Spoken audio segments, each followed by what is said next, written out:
You're talking to someone you barely know, and somehow 5 minutes later, you're telling them things you normally keep to yourself.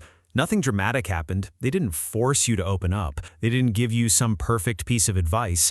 They just made you feel strangely comfortable. And that raises a question: what do some people do that makes others feel safe enough to talk? Because being easy to talk to isn't the same as being funny, confident, or interesting. Sometimes the most approachable person in the room is the one saying the least. And the strange part is that your brain may decide someone feels safe before you consciously know why. Think about the last time you met someone who was easy to talk to. Maybe you noticed their face, their tone, the way they reacted when you spoke.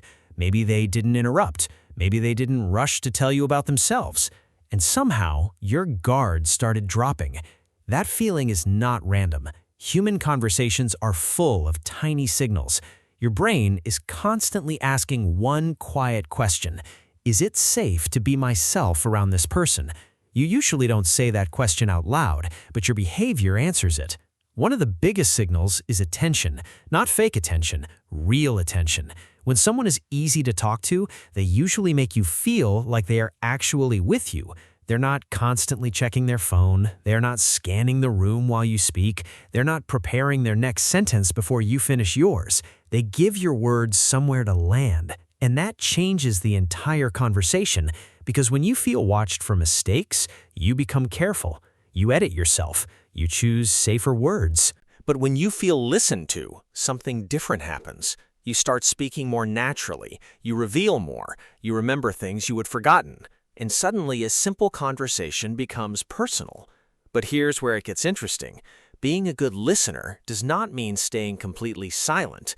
People who are easy to talk to often give small signals that say, "I'm following you." A nod, a brief reaction, a curious question, a facial expression that matches the moment.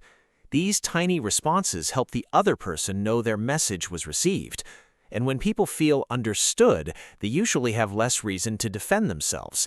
That leads to another hidden behavior. They don't immediately turn your story into their story. You say, "I had a terrible day," and instead of saying, "Same, you should hear what happened to me," they might ask, "What happened?" That question seems simple, but psychologically it does something powerful. It keeps the attention on your experience. You don't have to compete for the conversation. You don't have to prove that your problem matters. You get room to finish your thought, and that room can feel surprisingly safe. Most people think connection comes from having a lot in common. Sometimes it does. But another part of connection comes from feeling accepted while being different. Someone can disagree with you and still make you comfortable. How? By separating the person from the idea.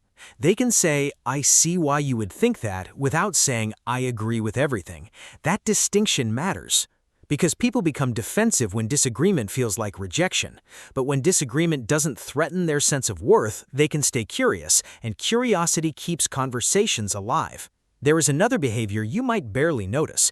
Easy to talk to people often don't make every silence uncomfortable. They don't panic when there's a pause. They don't immediately fill every second with words. That matters because silence can create pressure. If someone looks uncomfortable every time you stop speaking, your brain may interpret the pause as a problem. You start searching for something to say. You start performing. But when silence feels normal, you don't have to perform. You can think. You can breathe. You can choose your next words, and the conversation feels less like an interview. But there's a darker side to this. Sometimes people become difficult to talk to because they're trying too hard to be liked. They laugh at everything. They agree with everything. They constantly reassure you. It might look friendly. But your brain can sometimes detect that something feels forced. Real comfort doesn't require constant approval. In fact, someone who can calmly disagree, admit uncertainty, or say, "I don't know," can feel more trustworthy because they are not trying to control the impression they make every second. And that brings us to one of the strongest qualities of approachable people. They don't need to win every interaction. They don't need to sound smarter. They don't need to have the best story. They don't need to prove that they are important. This creates psychological breathing room.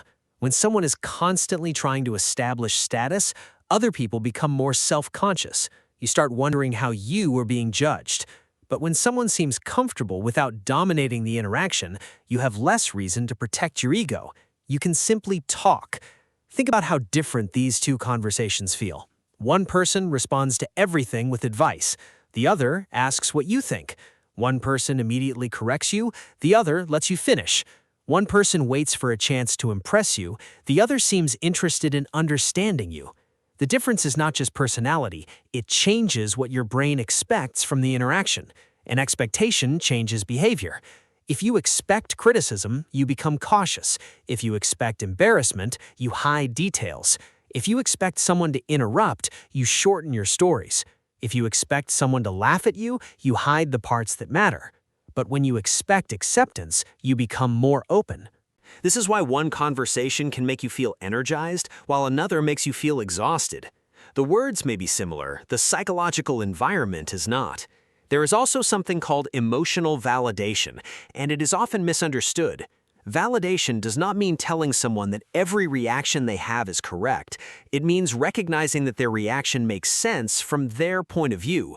Imagine someone says, "I know this sounds stupid, but I'm still upset about it." A cold response might be, "You shouldn't care about that." A validating response might be, "I can see why that stayed with you."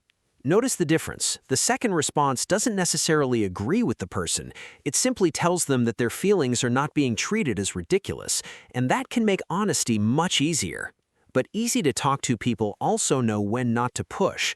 This is important. If someone gives a short answer, they don't always demand an explanation. If someone changes the subject, they notice. If someone looks uncomfortable, they slow down. They allow boundaries to exist. That creates an unusual paradox. The less you pressure someone to open up, the more likely they may feel comfortable opening up, because openness becomes a choice instead of a requirement.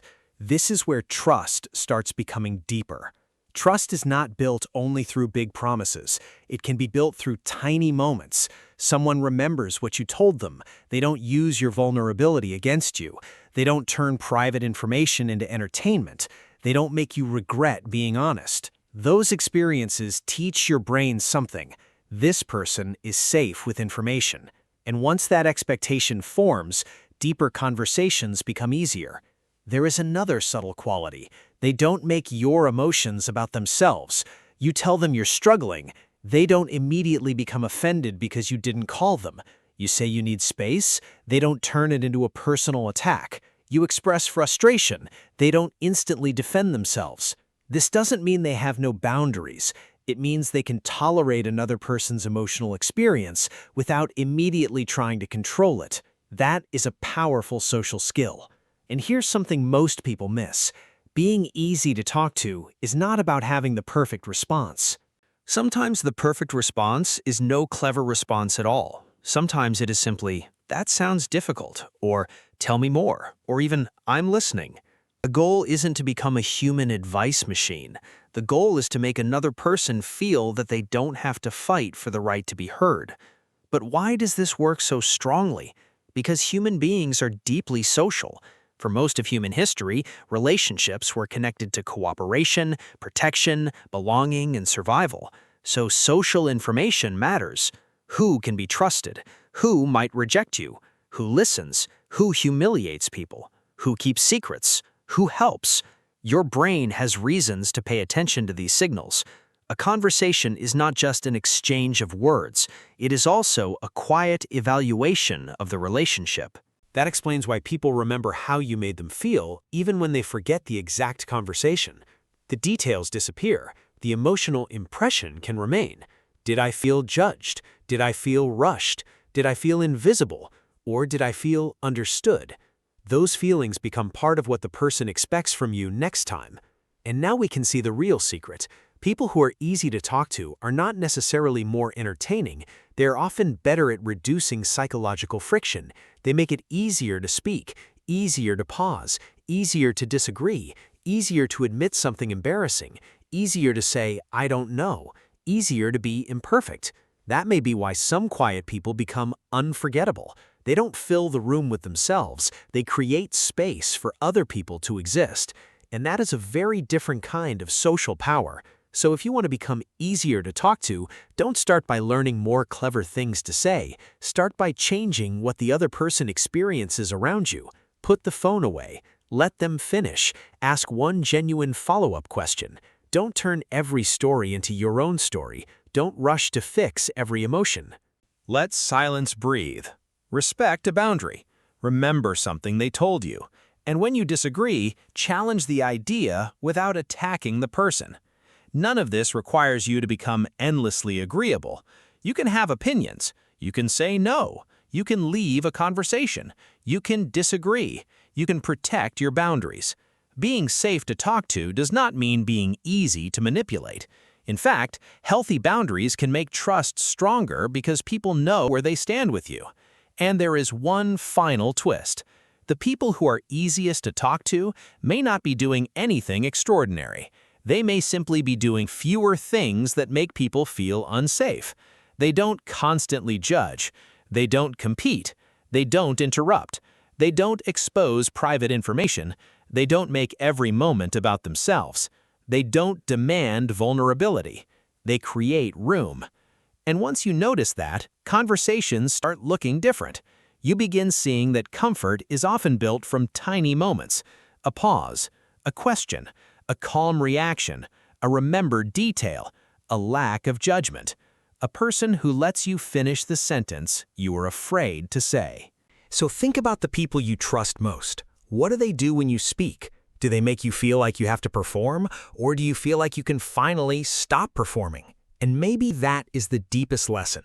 People rarely open up because someone found the perfect words. They open up when they feel they can put the perfect words aside.